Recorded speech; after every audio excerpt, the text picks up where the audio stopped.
Hello, this is Jen. And this is Brittany, and we're the Village Homeschoolers. And today we're going to talk about stereotypes.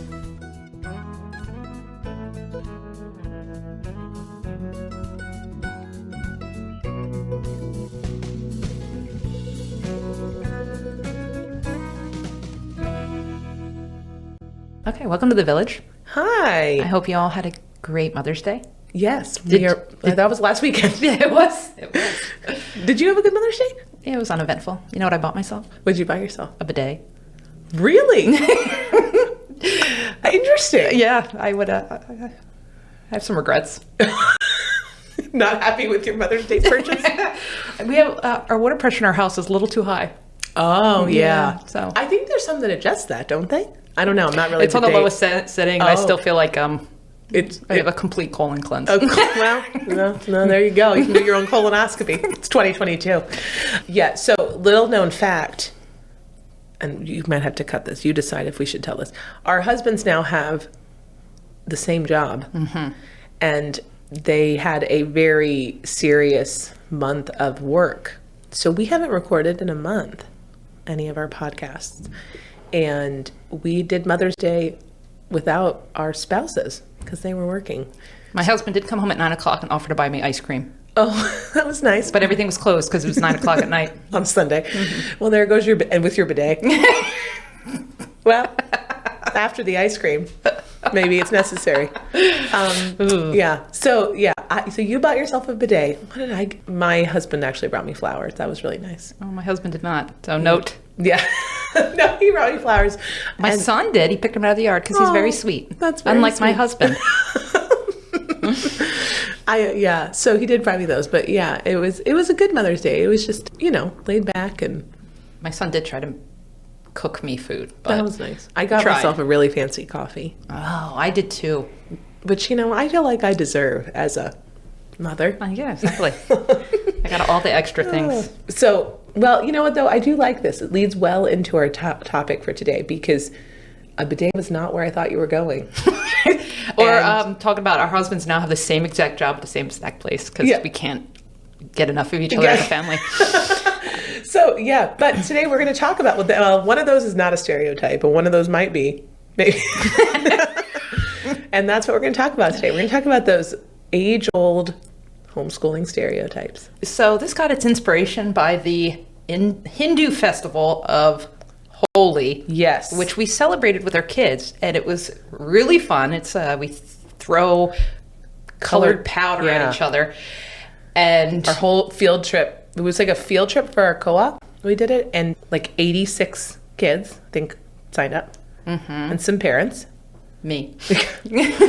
Jen was really into it. I like to chuck the powdered balls at kids' face. And so we learned about the festival and why they celebrated it in India, and then we did the festival. We played with the color dye. But in order to get the full experience, we wore all white. Yes. And we chanted Holy High. Yeah, so we learned what they chant and practiced it just like they would chant it when they were in India.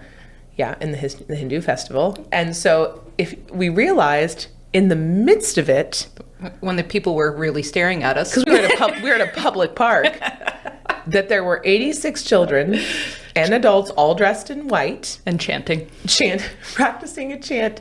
And then we made mango lassies. We didn't. Actually, this is the funny part about this. This was not our organization. One of our amazing co-op members thought this would be super fun, and so she organized it.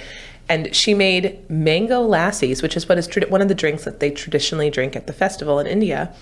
And we were passing around little tiny Dixie cups of mango, basically a mango smoothie. Yeah. But if you were watching from the outside, 86 kids dressed all in white, practicing a chant, and then drinking out of these little cups, you're like, what cult is this? And they're going to kill their kids. They're all having the Kool-Aid. Yeah.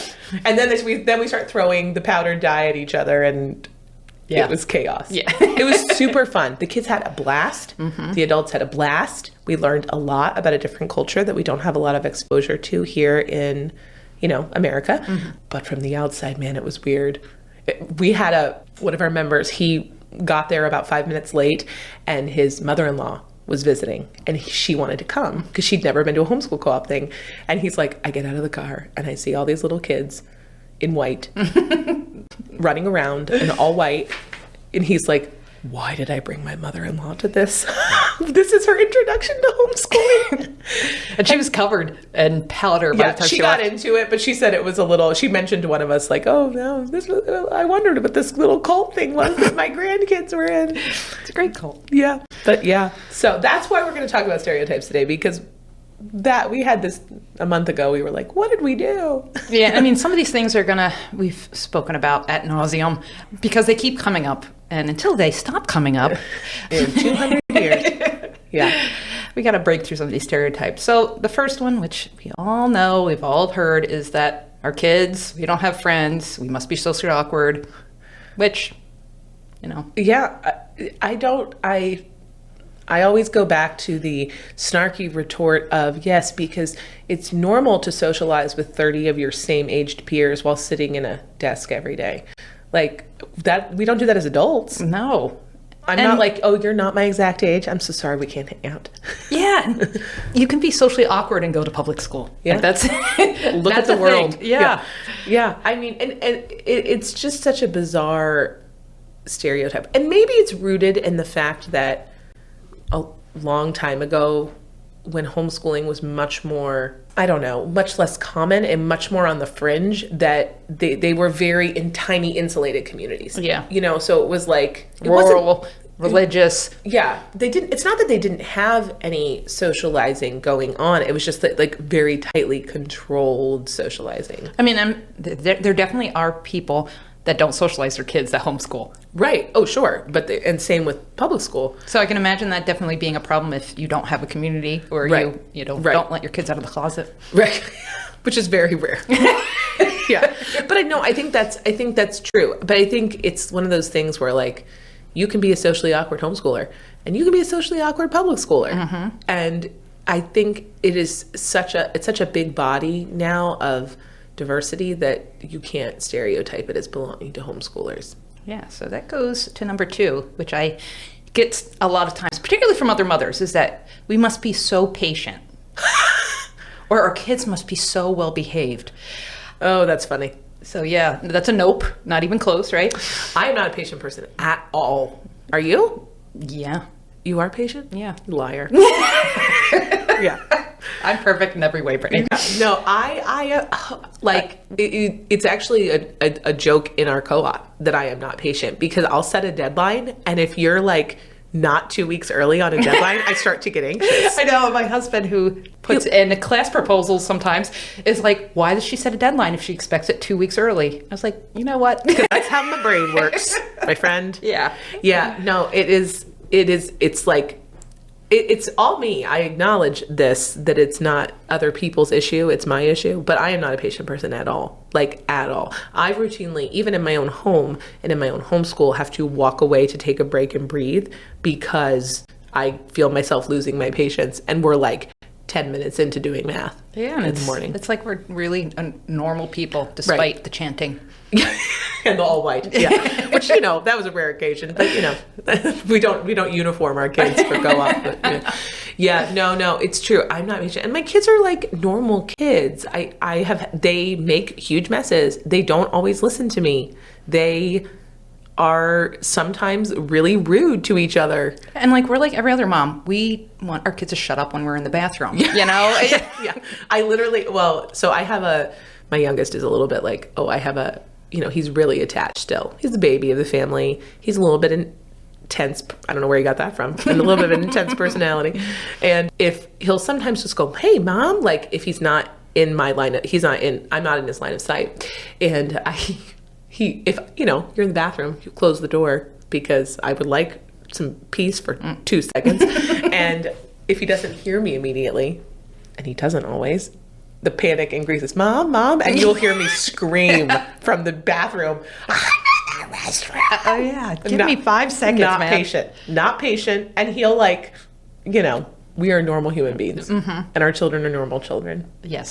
I have been known to say, I don't care who started it. All of you will get in trouble if you don't stop it now. That's the benefit of having only one child. Yeah, it's all. Yes, you always know who's behaving. That's true. All right, and also here's another one that kind of goes with that. You must be so organized. Which I am definitely not. You can, yeah.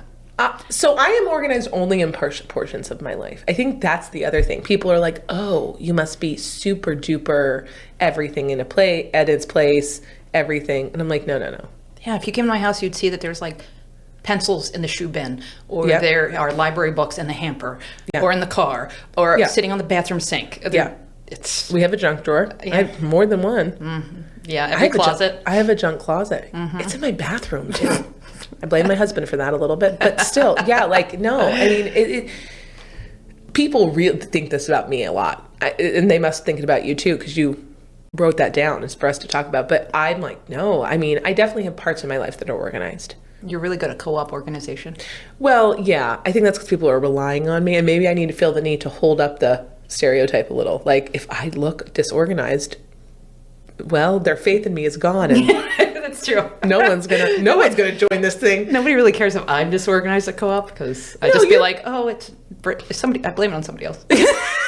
Now I know. No. But I think again, we're normal human beings, and. Yeah, the school bins, actually, that's the funny part. Some of the most disorganized stuff. Now, granted, we're at the end of the traditional academic year, but my school bins right now in my bonus room where I keep all our school supplies, oh my gosh, it's pencils in the shoes, and like the books are in the paper, and the stuff everywhere. It's really bad. And I keep looking at it and going, well, I got to clean that up because we're almost done with our work for the year, and then I just shut the door and walk away. Yeah, and I have like $47 worth of dues or fees to the library just because all the books haven't been returned yet. Oh, they don't waive your fees? They do eventually, but when I return them, they think they're all lost now because I've had them so long. Oh, yeah. Well, so the library books, and then what's the other one? Oh, yeah. I have to sell a big, huge batch of curriculum because that my littlest is done with, and he's my last one, and okay, I might as well I put money and time into this. I'm collecting it over 3 kids. I might as well sell it and get some money back. But again, I keep looking at the cart where I store all of those books and stuff, and I go, nah. And then I shut the door again, Maybe it'll happen someday. When he's 18. And the curriculum's worth nothing anymore. Do you want to buy curriculum? Contact us. No, I'm kidding. Put it in our comments. Yeah. All right. Another one we get a lot is, do you have grades or do you do tests? Grades and tests. I don't.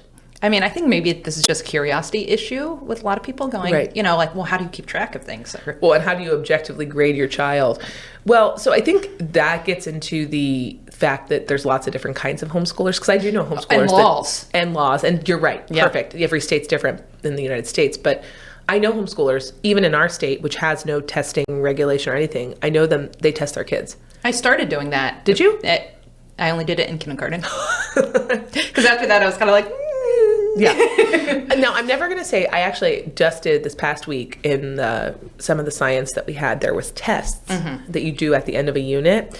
And I did do them with my almost 6th grader. But she doesn't know there are tests. And we do them together. Yes. I did those as well, because we do the same curriculum. Yeah. Some of it, we do. And I did them. And, it's a good gauge for me. But I don't give my kids grades. Yeah, neither do I. I do keep track of what we do. But we also live in a state that doesn't require us to do any of that. It's a little bit different. But I will admit that sometimes I lie and say I do tests just to shut up strangers and family members. Yeah. So if you're listening, perfect score I'm sorry. Every single time. He's a straight A student. He's a genius. Yeah, so are mine.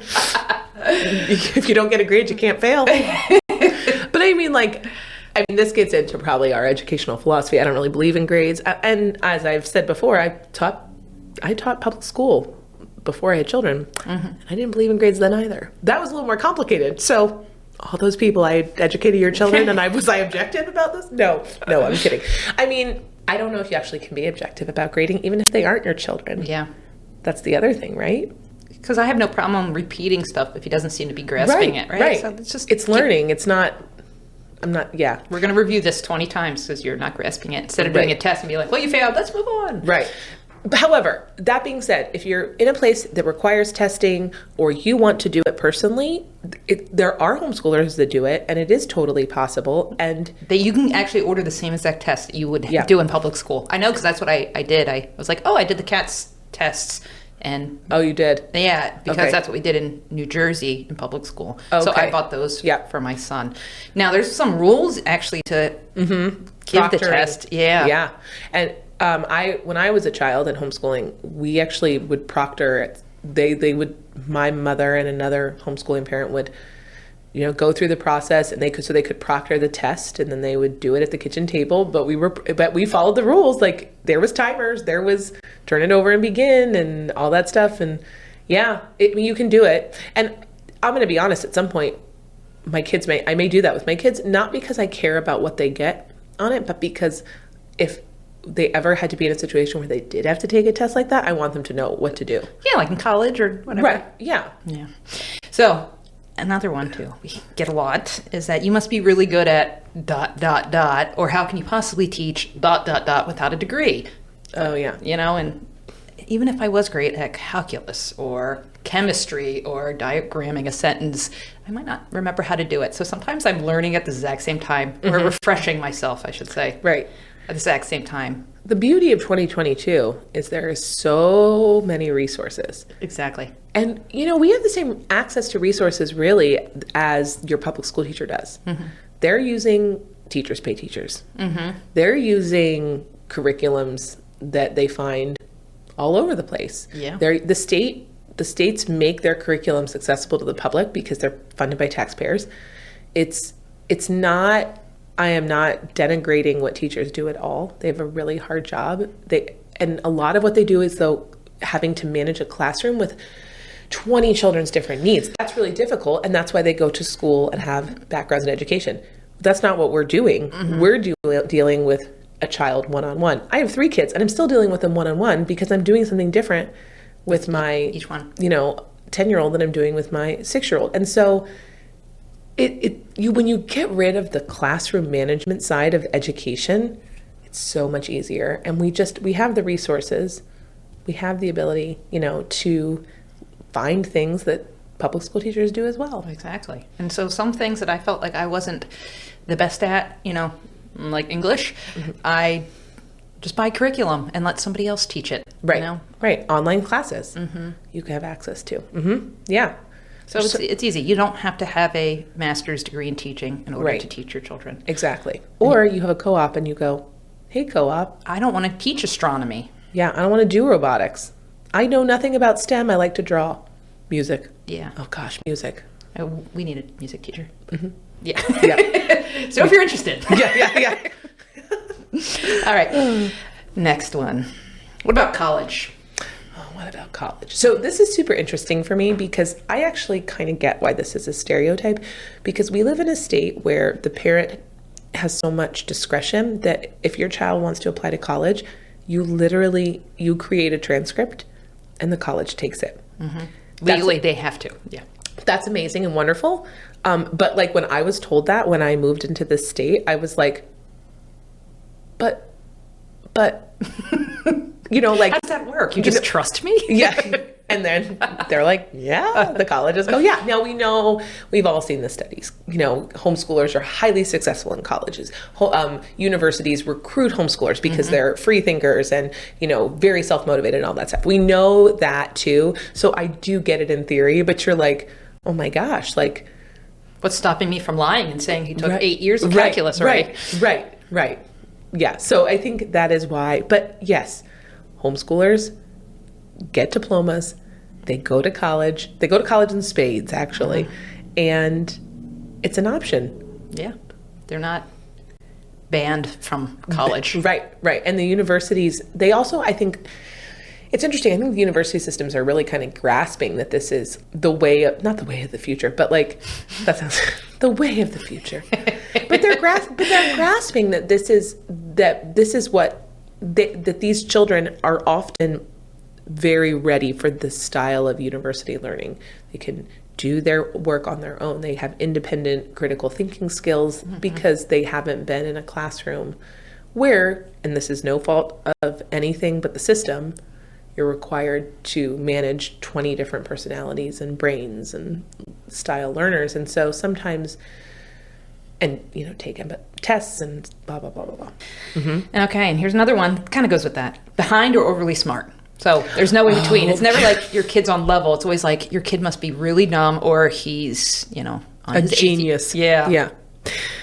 This drives me nuts, actually. This is probably my biggest thing. It's like, oh, you had to pull him because he couldn't keep up. And I'm like, no. People have other reasons for homeschooling. Actually, this shocks people. People have reasons to homeschool their kids that are almost not academic at all. Yeah.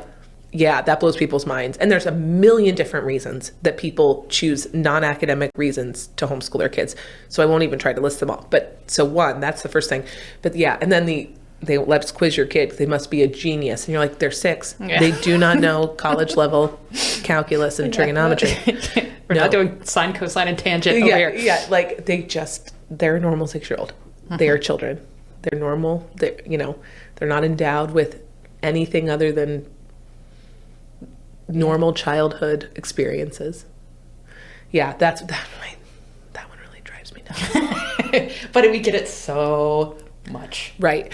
And to some extent, I wonder sometimes if we're a little bit self-perpetuating about that. Because there's so many different styles of homeschooling. Right. And we feel like, we've talked about this before, like we can't let the reputation, Julie Boggart, who writes Spray Writer, she has a quote that says, it's not your job to prop up the reputation of homeschooling.